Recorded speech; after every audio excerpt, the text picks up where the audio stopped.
Hey everybody, welcome to the Pensky file on Pensky. EA Kids flashing up on the screen, followed by Sesame Street Counting Cafe. That's right, that's the game we're playing today. Developed by Children's Television Workshop, obviously, with that annoying ta-da noise. This is my punishment, I guess, for losing the daily challenge on January 8th, 2014, not 1014. 2014, I lost the daily challenge, Spelunky Daily Challenge, to Yippee-Ki-Yay, Mr. Falcon, and Kiro, and Kiro won, and has forced us, under duress, to play Counting Cafe, forced us, as in Mr. Falcon and myself. So this is a Sega Genesis game that I had never heard of. I've done a little bit of a playthrough, not really a playthrough, I played for 5 minutes to see what happens. And I guess we're going to get started. Day one. So basically what happens here, my understanding, is that Grover, who appears to have a herniated rectum or something with his belly distended like that. Either that or he's suffering from intense malnourishment, probably because he's being slaved around by Blueface Man, who I don't really know. So anyway, you basically walk around through your little kitchen, which has numbers decorated on it to emphasize the fact that this is a counting game. And you walk up to these little sort of slots in the wall, and you jump and pick up whatever this guy demands that you bring him. So in this case, he's asked us for 2 oranges. So now we're going to do the long walk back, and essentially this guy is never satisfied. He wants more and more, and he makes you go through 5 courses a day, I think. So he starts off with breakfast and then immediately goes into brunch because he is a fat slob. And you get a star for each time you successfully complete whatever he's demanding of you. So we get a star for bringing him 2 oranges. And you go through 5. And at the 5th one, a monkey bursts in and steals it from you. And you chase him down in a very simple chase situation. Chase scene, I guess you'd call it. Nothing like Terminator 2 or anything like that. No LA overpasses or LA River exploration here. You just chase the monkey down the street and catch him. So this guy wants an orange and 2 muffins for brunch, which he is definitely not suffering from scurvy. You can also pick the stuff up in any order that you want. But with the amount of vitamin C this guy is ingesting, he is able to, he would be able to cross the Atlantic back in 1492 and not feel any, not deal with any repercussions of that long trip.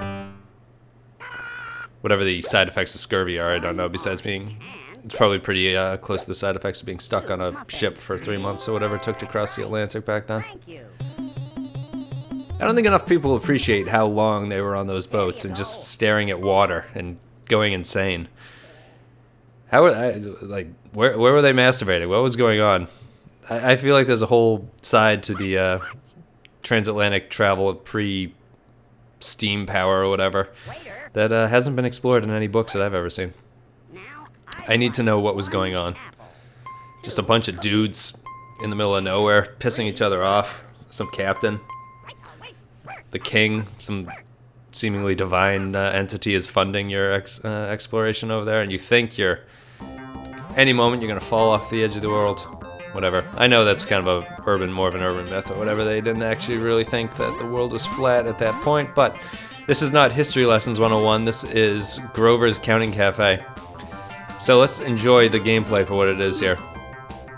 As you've noticed, Grover is very mobile. He can move left or right, and he can occasionally jump if the situation warrants it. And this guy... So the game is for 6-year-olds. I don't think you're not gonna run into any sort of crazy philosophizing or anything here. This game isn't hinting at anything deeper about the service industry. The service industry, I think at this point, is pretty much as shallow as a puddle. Now, I've had one of my worst roommates I ever had was a server, and the people that person was involved with were just fellow servers, obviously, and they were some of the worst people I've ever run into in my life. Service, I'm going to denigrate, this game is going to basically into a little video podcast of me denigrating the service industry. Something, I mean, there's a certain subset of people that are drawn to the service industry just because it allows them to stay out late. You don't have a lot of responsibility, but you make a good amount of money. Give me the pie. And you basically hang out with a bunch of other delinquents. so come at me, servers. Get a real job, goddammit. No, we'd be nowhere without servers. Where would we be without a steakhouse that charged me $100 for a steak and then I gotta give the guy a tip accordingly for no reason? Well, the friendly servers are the ones that are in worse shape. You could order a 10-course meal. You could be this guy, Mr. Blueface, ordering a 5-course meal at Friendly's, and I'd end up with a tip of $3 at the end of it, after 2 hours of labor from the server. Then you go to a steakhouse, you order one steak, it doesn't come with any sides because it's a la carte, and you pay $20 for a tip for no reason, just for the waiter to fill your ice water and bring out a steak. Inherent injustice of tipping. Well, the day is flying by. We're moving on to dessert. This guy's about to get his just desserts. I don't think he orders anything too bizarre. Probably some pie, more oranges. And I don't understand why Elmo is in the back. 2 bananas. Well, this dessert kind of makes sense. He wants fruit pie with some cookies to wash it down with. I also don't remember what the Blueface man's name is. I think he has a name. It's like Mr. Johnson or something. Mr. Thompson, something like that. But the music is infectious. Do I already have the pie? I don't have the pie. I need another banana. 2. So as I was saying, the game is for 6-year-olds. I guess it helps you learn to count. I'm not really sure about that, but it certainly helps you master the art of moving left and right and jumping. And Grover's hideously deformed stomach will keep children enthralled for hours and hours on end. I can't believe we used to pay good money for these kind of games. They're just so simple. And I really don't know if this helps you learn how to count, because you basically just match up what you visually see. Is that counting? If I see 2 circles, does that mean I equate that with 2? Here comes the monkey who wears sneakers for some reason. He steals your star, and you have to chase after him because he's a dick. Although Grover doesn't seem too concerned. He struts along at the same speed that he always moves. And it's almost like a censored video right there. Is the monkey flashing us? Go catch the monkey. Go catch the monkey. Alright, so you just run over here.